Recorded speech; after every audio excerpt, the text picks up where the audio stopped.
अस्सलाम वालेकुम स्टूडेंट्स, क्या हाल है। उम्मीद है आप लोग खैरियत से होंगे। जैसे कि आपको मालूम है कि हमारे केमिस्ट्री फर्स्ट ईयर के लेक्चर नंबर जो है कंप्लीट होते जा रहे थे, यानी हमारे चैप्टर्स हैं वो कंप्लीट होते जा रहे हैं। और उसके अंदर हमारा थर्मोडायनेमिक्स एंड स्टेचोमेट्री मुकम्मल हो गया है।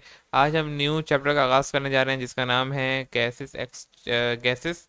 ठीक है। और किसका पार्ट है, ये मैटर का पार्ट है। हम मैटर्स को पढ़ने जा रहे हैं। हम वन बाय वन देखेंगे, पहले गैसेस को चैप्टर को मुकम्मल करेंगे। फिर देन जो है हम शिफ्ट कर जाएंगे लिक्विड और इसी तरह से सॉलिड पे भी।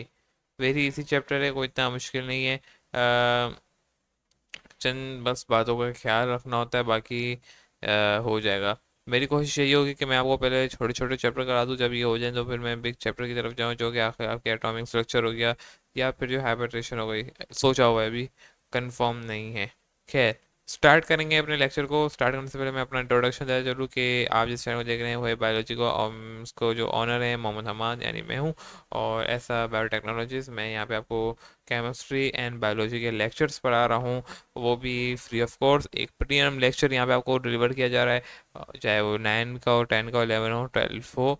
बायो और केमिस्ट्री के यहाँ पे premium lecture free of course uploaded हैं। ठीक है। अभी केमिस्ट्री के चल रहे हैं, इंशाल्लाह केमिस्ट्री की भी एक बहुत अच्छी प्लेलिस्ट जल्द बन जाएगी। स्टार्ट करेंगे अपने लेक्चर्स को। वर्ड गैसेस का क्या मतलब है हमें ये मालूम होना चाहिए। मैंने बोला ये एक पार्ट है मैटर का। ठीक है। ये एक हमारे पास मैटर है। अगर ये मैटर है तो मैटर का मतलब क्या है भाई, ये भी मालूम होना चाहिए हमें। ठीक है। मैटर किसे कहते हैं ये आपको मालूम होना चाहिए। मैटर उसे हर उस चीज़ को कहते हैं जो कि स्पेस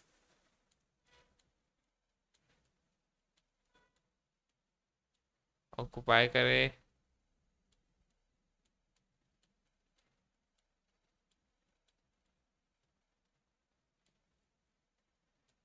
एंड इट्स वॉल्यूम। ठीक है।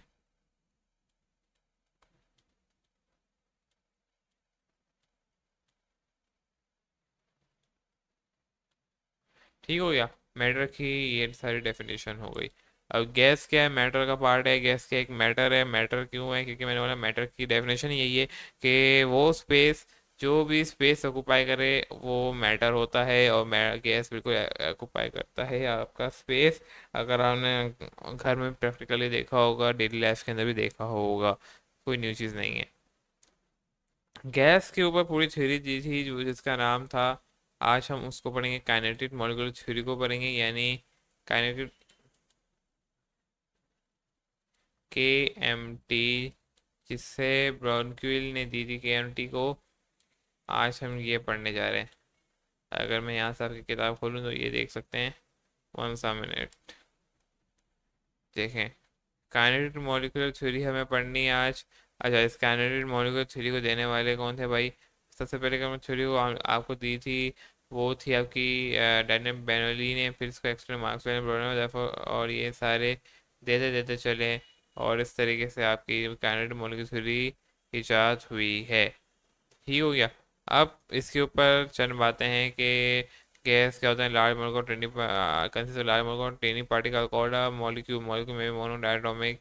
अब मिसाल के तौर पे हमारे पास जो है काइनेटिक मॉलिक्यूल की पहली जो आती है, पहली पहली जिसे हम कहते हैं पहला जो आता है, वो होता है आपके पास कि ये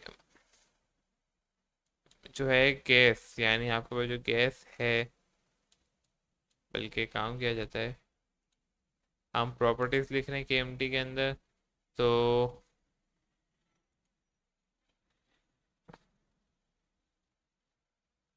मूव करते हैं इसे।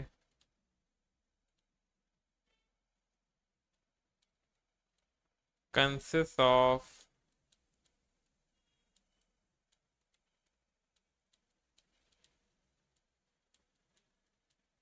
पार्टिकल, सही है।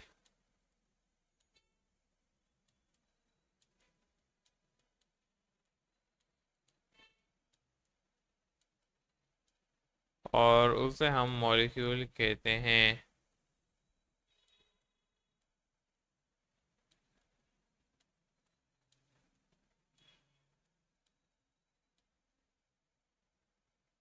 इसके अलावा जो उसके अंदर अगला पॉइंट जो आपकी दिया गया था वो ये था कि ये जो है आपके आप इसमें क्या होते हैं कि ना, सॉरी, ये रैंडम मोशन में होते हैं, ठीक है। रैंडम मोशन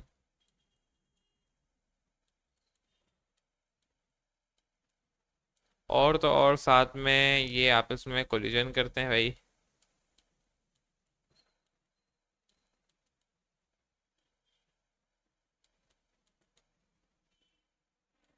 और फिर इन दो पॉइंट्स के मुताबिक ये वाला और इसके मुताबिक ये जो है स्पेस ऑक्यूपाई करते हैं इन कोलिजन और रैंडम मोशन की वजह से।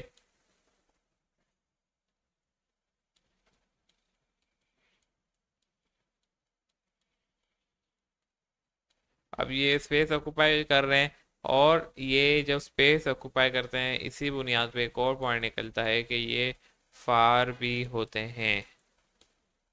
फार टू ईच अदर, सही है, फार टू ईच अदर।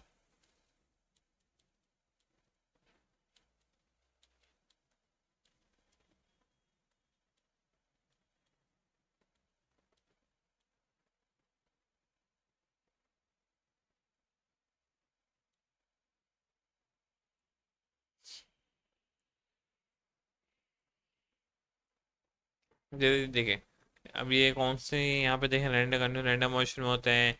अब ये देखें collide with each other with a wall container that covered by the collision called mean free path कहा जाता है, जैसे मैंने आपको भी बताया।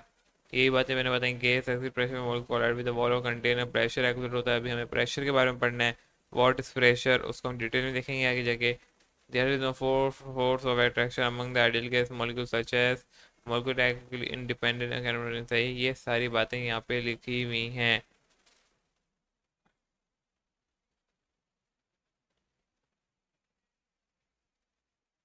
अपने इस पे वापसी आते हैं। अच्छा, एक बुक आपकी बुक और कहती है कि ये इलास्टिक करते हैं भाई। कौन सी कर रहे हैं? Elastic collision.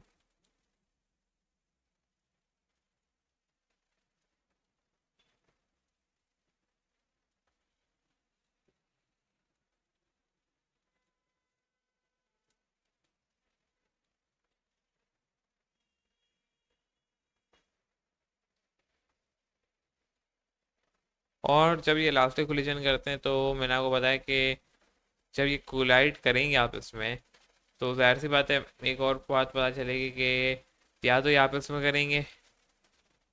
Okay, marker change करता हूँ सबसे पहले तो मैं। या तो ये मैंने बोला आपस में करेंगे भाई, ईच अदर।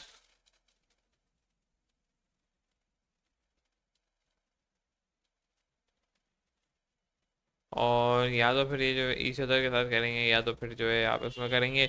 दूसरा ये तरीका हो सकता है कि ये वॉल ऑफ कंटेनर से करें।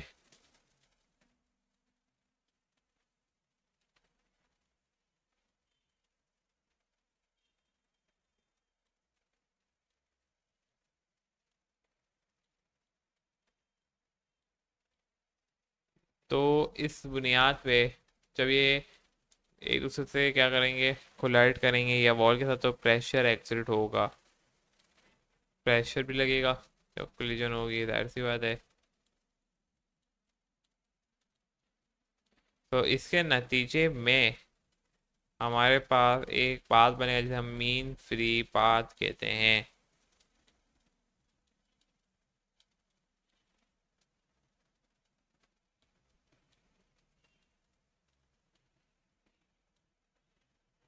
ठीक हो गया बच्चों के मीन फ्री पाथ कहा जाता है कि जब ये आप उसमें कोलिजन करेंगे या फिर जो है वॉल के साथ कोलाइड करेंगे। अब इसके अलावा क्या है भाई, प्रेशर क्या होता है, हमें प्रेशर के बारे में मालूमात होनी चाहिए। एक और पॉइंट है के एम टी का, वो कहता है कि ये वाला पॉइंट भी लिख देता हूँ। अब वो पॉइंट क्या कहता है कि ये देखें यहाँ से मैं उतार रहा हूँ से। वो ये कहता है कि आपका जो के ई है काइनेटिक एनर्जी वो एब्सोल्यूट टेम्परेचर पर डिपेंड करती है। अब ये एब्सोल्यूट टेम्परेचर क्या है भाई?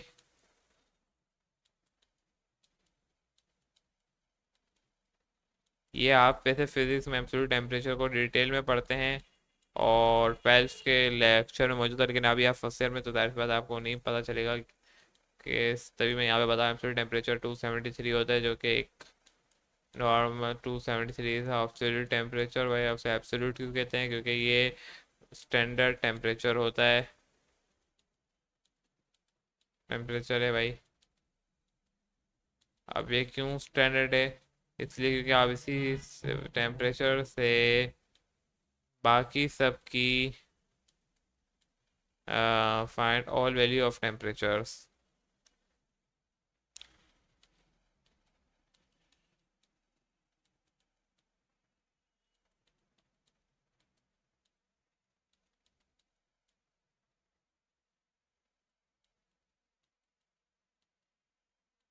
सही है बच्चों।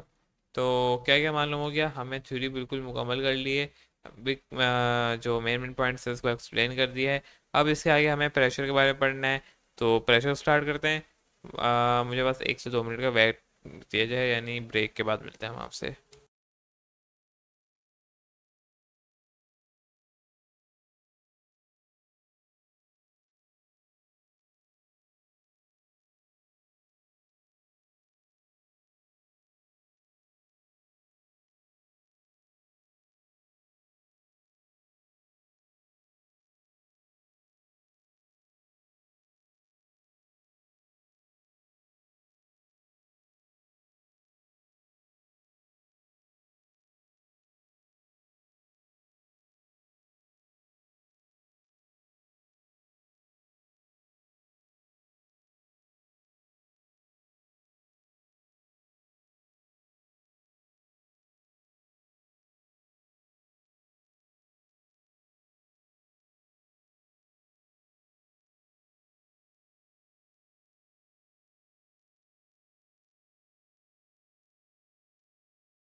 कि वो थी 1013।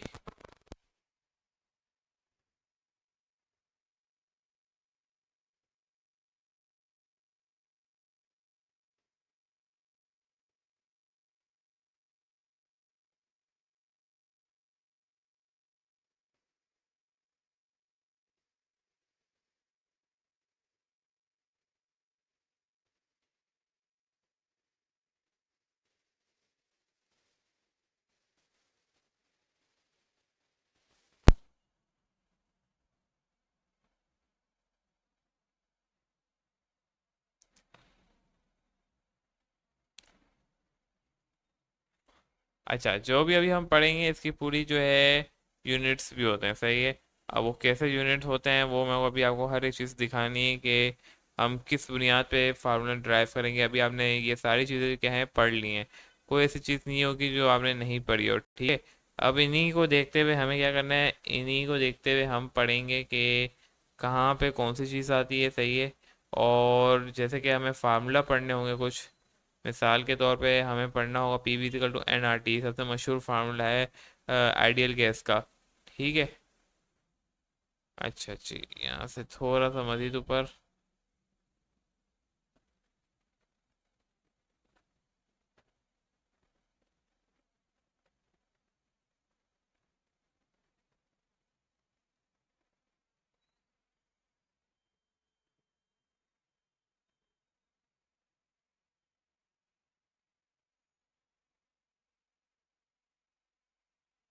ठीक है, एक तो ये बड़े मसले कर रहा है भाई।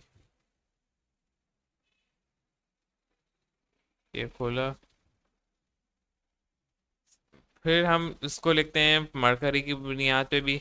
इसकी होती है यूनिट 760 रुपये मिलीग्राम, और 760 मिलीग्राम Hg। फिर इसके अलावा होती है 14.7 psi। ठीक हो गया। ये थी हमारे प्रेशर की यूनिट्स। अब इसके अलावा जो है आपके प्रेशर के यूनिट्स भी हो गए, प्रेशर की डेफिनेशन हो गई। अब कुछ न्यूमेरिकल्स होते हैं, यहीं से आप देख लें।